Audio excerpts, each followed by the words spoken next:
going to speak. Yeah. Please put your hands together for the man of the moment. Let's get ready to rumble! It's my brother. Okay, right, okay. Don't worry, it's not a long speech, it's only like 20 pages long. Friends, ladies and gentlemen of the jury, wrong gig. I'm not used to public speaking, so I read a book, and it told me to imagine you all naked. So girls, fantastic. Guys, it's not that cold, by the way. If you're here, you're amongst the 50 people that me and Juliet hold most dear to our hearts. So first of all, thank you all for coming, and yeah, and the good thing about having a budget wedding is that you get your mates to help out, and we're in China, so we pay less than minimum wage. Brilliant, really good, it's really good. We're not rich financially, but we're rich in other ways, with friendships. We've had over like 20 people helping us today, and you've no idea how much we appreciate what you've done today.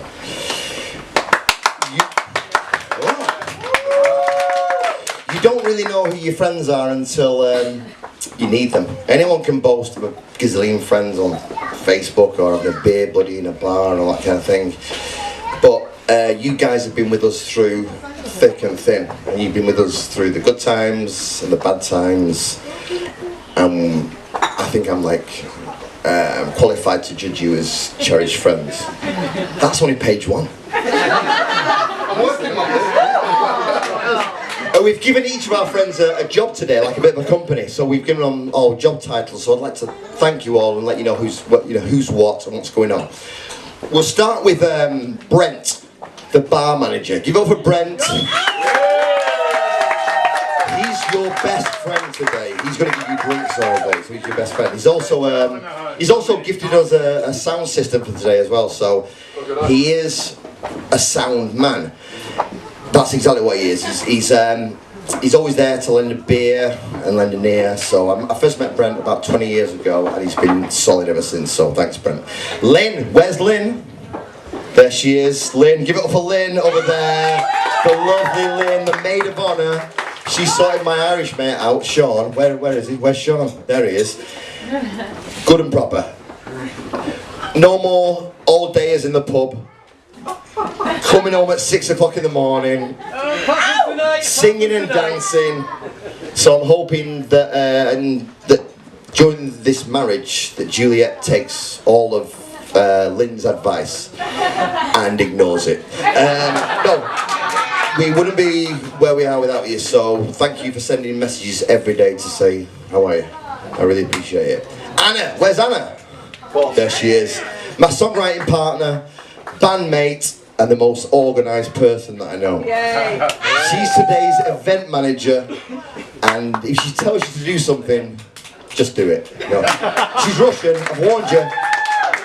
I saw a guy grab her ass about 2 weeks ago at the jam night, and she gave him a look that was almost like he'd kidnapped her grandfather. It was awful.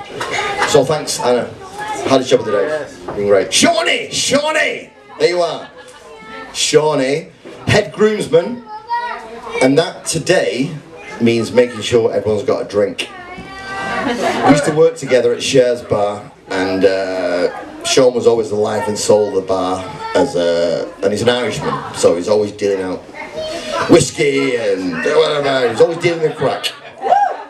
And that's crack cocaine, by the way. It was back in the day. It was perfectly normal back in the day, it was okay. Bay and George, where's Bay and George? Bay and George. Over here. Give it up for today's live music guests. Thanks to our jam night, I've been lucky enough to meet the best musicians in the city. Unfortunately, none of them could make it tonight. No, but Bay and George are fantastic. Anton, where's Anton? Is he gone? Anton's gone. Yeah, Anton, wonderful string quartet with David, Victor and Irina. Amazing. And it was amazing to hear the string quartet as we left the ceremony. It was mind-blowing. John McTammany. Where's John? Father John McTammany. Who'd have think it? We wanted to choose John because he's lived with us for 2 years and he's seen the best of us. He's seen the best of times and the worst of times for us. Like throwing pots at each other and screaming obscenities. And he's seen the bad times as well. No, he's always been there on both sides, giving us realistic, wise and neutral advice. And we thought if anyone can drag us in front of a lot of people to make a peaceful promise, you're the man. Thanks, man. I love you. Rachel Addy, the Hindu organiser. Hangzhou's very own network queen. An all-round good egg. Proper northern lass. She organised the Hindu party. She got a male lap dancer, male stripper for the Hindu. Although I don't think it should be me that should be thanking you. I think it should be Juliet. Next morning, Juliet said to me, the last time I saw something that big was coming out of my jumbo sausage machine. Or whatever she calls it. Sonny and Baby G. Where's Sonny and Baby G? Over there, great. The wedding consultant and the cutest flower girl. Where is she? Where's Sonny? Jen? Oh, this is for you. The most gorgeous, radiant and hilarious Sonny from the Netherlands. Her husband, Manu, and her are probably Hangzhou's coolest couple. She's given us some great advice in Dutch. Mostly, she said, Krik allemaal de tering, het is jouw dag. Which is Dutch for like, I hope all your guests enjoy themselves. Lindsay! Where's Lindsay? Lindsay. The lovely Lindsay from my family's homeland of Scotland, the voice of an angel, and she's doing a very fitting tribute later on in Carbon to a very special person in my life, so thanks in advance, mate. Great. Lila, where's Lila? Lila's the head of logistics today. She's also Juliet's right-hand woman in the kitchen, and she helps prepare the lovely sausages and pies that Julie does. Did I say Julie? Juliet. Yeah, get the name right. Just get the name right. Okay, funny story though, last week she got her hand stuck in the meat grinder. Oh! Ow! Yeah. You might ask, what did we do with the meat grinder?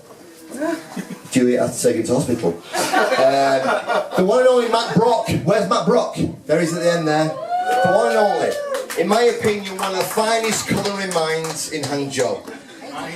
When he saw this buffet out, he would ask me like, what do you think of this? It's like grissini, prosciutto, bellini, topped with scorpione. I'm like, everyone. But seriously, what this man can't do with his hands is not worth doing. So please give it up for Matt Brock, Master Baker. That's Master Baker, by the way. Chris from the Wyndham, he's gone now, but bless him. Chris Wyndham, or you know, Karma Chris, he's our accommodation manager for tonight and tomorrow. He's lovely. Nothing faces this guy, which is amazing. And next is the beautiful Eve Casco. Come on, give it up for Eve. She's today's official photographer. She's the best in town. One of the best in town. Sorry, yeah. Sorry, brings her. Yeah. And so you'll see all your photos across social media tomorrow. So behave yourselves. All my friends. I'd like to thank all my friends that have come from far and wide. We've got Chris from the UK and Paul all the way from Australia. Yeah. 4,000 miles, both of them, 4,000 miles. They heard there was a free bar, and they just came. Yeah, I know. Paul's brought the miracle cure, by the way. He's brought this miracle hangover cure, which I think is bullshit. I don't think it works at all, but you know, we'll do it. No, where's Chris? Chris is our sound engineer. I met Chris when I had a recording studio in Rochdale, and the sound engineers in China were so bad that we made Chris come over here 4,000 miles to make sure we don't get any feedback. Paul Flouch, all the way from the former British prison colony of Australia. Paul's actually one of my biggest patrons. He commissioned a big painting, a big family painting for him. So, no, mate, cheers. Seriously, I really appreciate you coming over. It's too touching. The family, the Munros. Give it up for the Munros. They got here. They got here. Yeah, my family. For those of you who have not met my family, I'll keep it simple. Think of the Simpsons and Family Guy. They had a party. They had a family. Put them up for adoption, and they were taken by wolves. No, where I was now, it was for you guys. You guys have shaped me, and I love you so much. Totally do. Let's give it up for Don. Thank you. Don't call him Donald. Don't call him Donald. He doesn't like being called Donald. Now, last 2 years, doesn't like being called Donald. You know, Trump and all that kind of thing. Because one's like a narcissistic control freak with dodgy coloured hair. The other is my wonderful brother. Well, thanks, bro. You've been an inspiration to me all my life, and you organised an amazing stag party, and I'm sure. Oh, yeah. I'm sure your speech was half as funny as this. Mum, where are you? Mum, how are you? Good. How are you now? This is my mum. She said to me today, she said, son, I'm very proud. When she walked in, she said, I'm really proud. And I smiled and I asked her. And I said, why? She said, my youngest son's getting married to a strong, beautiful woman, and I've only had one bottle of wine so far. I've always been a mummy's boy, and that's where I get my sensitive, caring side from. And my love of alcohol as well. So. She's always encouraged me to be open. She's always encouraged me to be open and to tell people the truth and this kind of thing. I really respect you for that. So I've got her to thank for my broken nose and broken eyeball and this kind of thing. But no, Mum, thanks. You've taught me so much, and you explain why I adore strong, independent, smart women. Fiona! Where's Fiona? There she is, lady in bed. Look at you. Look at each other. Yeah. That's my dear sister. You know, when I was younger, she used to lock her bedroom door, dress me up in girls' clothes, and take photographs. It was the 70s. She made me do it. And she stopped doing that. But she did stop doing that when I was 25. No, she's amazing. My gorgeous sister. And the only reason that I'm trying to be funny at the moment is to hear that belly laugh that you do. Someone who can't be here today is my dear old man. Now, we lost him about 10 years ago, but he's never been far from our thoughts and our personalities. Dad never got to meet Juliet, but she knows from the... sorry. Oh, boy. Okay, Dad never got to meet Juliet, but she knows him from all the stories that I tell her, and he would definitely approve. With that smile, that fiery temperament, and that flirtatious behaviour, I'm sure Juliet would love him too. He'd now be a couple of whiskies in, winking at the bridesmaids, singing songs nobody wants to hear, that lasted half an hour, a bit like Don will be in about half an hour's time.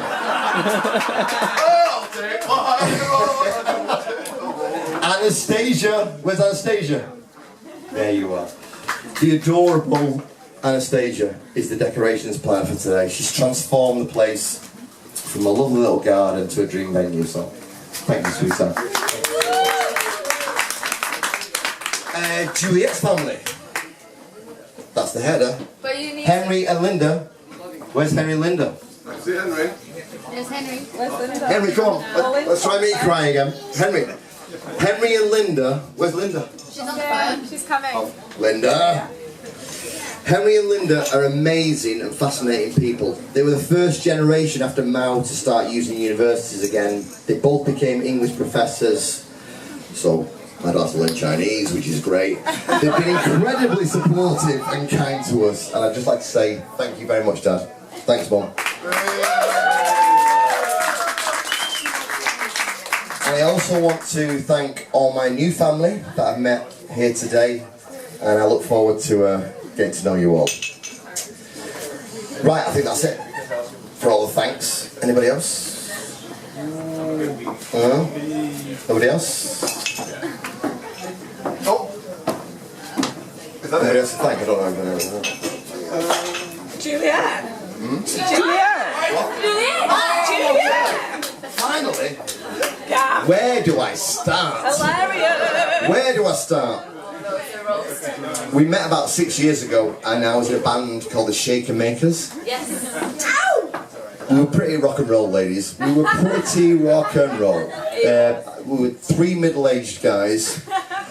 And then I remember one time, we ordered 2 pizzas for delivery and only ate 1. Rock and roll! Rock and It was roll! crackers.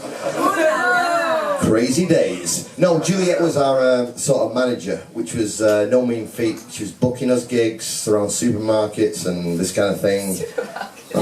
Real estate places. And we got like silly amounts of money. I learned very quickly that this girl has a knack of kicking grown men's asses into shape. And stopping from fighting with the agents and everything. I would turn up late for gigs, guitar slung around the shoulder, sunglasses on, and she would give me this look that was like, ooh. Yeah. See that? Oh yeah, there we go. And I quite liked it actually, it was quite good. When we first started dating, she arrived at my apartment one night with had a couple of drinks, and she walked in wearing these hot pants and high heel shoes. She looked like a newborn giraffe, and I thought, she's the girl for me. She's the girl for me. So we started dating. I remember our first date really well. I took her up the mountain. She loved it. What are you talking about? We laughed and talked for hours about family, friends, music, movies, and this has carried on through our relationship. We've been through a lot together, and we've always been able to talk things through, which I think is a quality that's really important in marriage. I also noticed early on that when she laughed, she had this gorgeous, amazing smile where her cheekbones went up and her smile, it was amazing. So during our marriage, that's my mission, just to keep you smiling. That's a crowd pleaser. I've always dreamt of marrying an exotic foreign lady with, you know, many people have asked me over the years, so you were the Chinese girl, how does that work, you know? How do you get over the language barrier? It's a really good question actually, but with me and Juliet there's never been a big problem, because my Chinese is brilliant. Will I be a good husband? Rhetorical question, good, excellent, nobody answered it. Well, I think I'm loyal, I think I'm dedicated, I think I'm loving, I think I'm caring, I think I'm sensitive. But then again, I think I can sing and play the guitar, so... No, it's the most important decision of my life, and the most enjoyable one as well. And it's a decision that's taken me a while to make, about 30 years. I've given it a lot of thought, and when I make a big decision, I always try and read about the critics of a decision to see what they say about it and this kind of thing. So I've got a little book here, and I've looked at the critics. Yeah, got a book. Where is it? Yeah. So, yeah. Can't find the page. Oh, okay, yeah. Marriage part. So I'm reading about this kind of thing, and here's a quote from a very famous French philosopher and thinker called Honoré de Balzac. Wasn't in the vows either. And he said, a man cannot marry before he has studied anatomy and has dissected at least one woman. I think O.J. Simpson got it the wrong way around. There's another one from Zaza Gabor who said, a man in love is incomplete until he is married, then he's finished. And Shakespeare, you know Shakespeare, William Shakespeare, right? Oh, great, wrote sonnets, brilliant. This is what he said about marriage. Many a good hanging prevents a bad marriage. Come on, Will, sort it out. So I've read the critics, they're full of shit, and sorry. Okay. So we don't need those naysayers. We don't need any naysayers. No, to me, marriage is a subjective thing. You get from it what you give to it. As the Beatles famously wrote in the last track of the final album, and in the end, the love you make is equal to the love you take. I'm gonna take. I'm never gonna take my foot off the accelerator because we're gonna be together forever.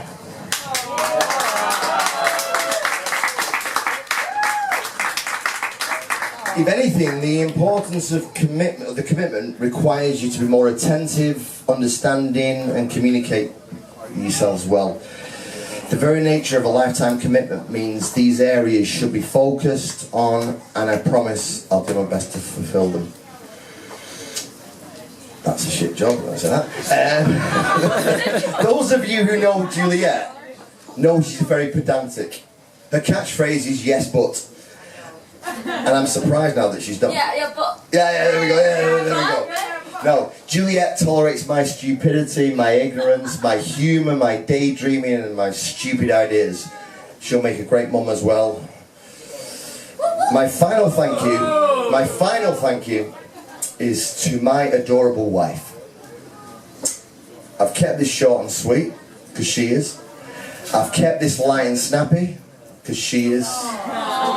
But most of all, I've tried to keep this speech full of love and warmth, because she is. I'd like to sign off now by telling my wife those 3 little words that every loving husband should say at least once a day. You're right, dear. Ladies and gentlemen, please raise your glasses to my wife, my best mate, my soulmate, my everything, Juliet.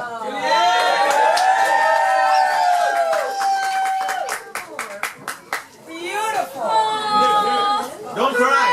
Don't cry! Don't cry! Oh my.